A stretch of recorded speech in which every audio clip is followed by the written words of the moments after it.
બીજું એક વચનામૃત 100 નંબરનું છે, જેમાં આપના બડા ભાઈ ગોપિકાલંકારજી જ્યારે 5 વર્ષના હતા તે સમયનો પ્રસંગ છે. શ્રીનાથજીના રાજભોગ આવતા હતા અને બધા ભોગ પધરાવી રહ્યા હતા.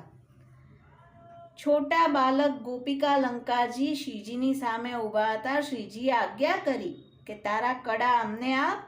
તેણે કહ્યું કે હું કડા નહીં આપું, આ તો મારા કડા છે.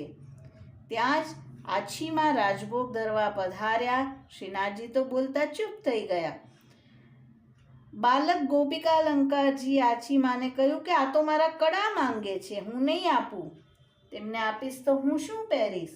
આછીમાએ તેમને રડતા ચૂપ કરાવ્યા અને કહ્યું કે હું આપને બીજા બનાવી દઈશ, આપ શ્રીજીને આપી દો. એમ કરીને કડા ભેટ કરાવ્યા.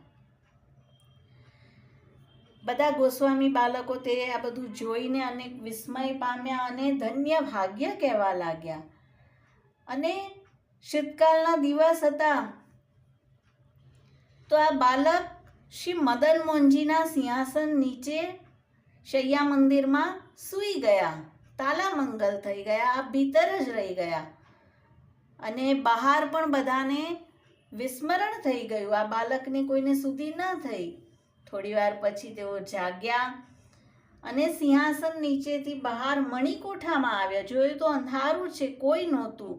ગભરાઈને રોવા લાગ્યા. શ્રીનાથજી ત્યાં પધારી પોતાની શૈયાજી પાસે લઈ ગયા. તેમને રોતા ચૂપ રાખ્યા અને કહ્યું કે આપ રડો નહીં, હું છું. કહે છે મને જલની પ્યાસ લાગશે, ભૂખ લાગશે તો હું શું ખાઈશ? શ્રીજી કહે છે મારી પાસે છે, હું આપીશ. ફરીથી બાલક કહે છે મને કોઈ મારશે તો નહીં ને?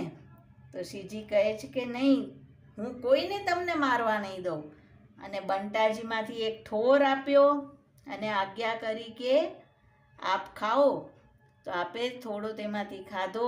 જારીજીમાંથી શ્રીજીએ જલ પીવાવ્યું અને પછી 12 બાળકોને સ્વપ્નમાં આજ્ઞા કરી કે તમારા લાલજીને ખેલવા માટે અહીંયા રાખ્યા છે.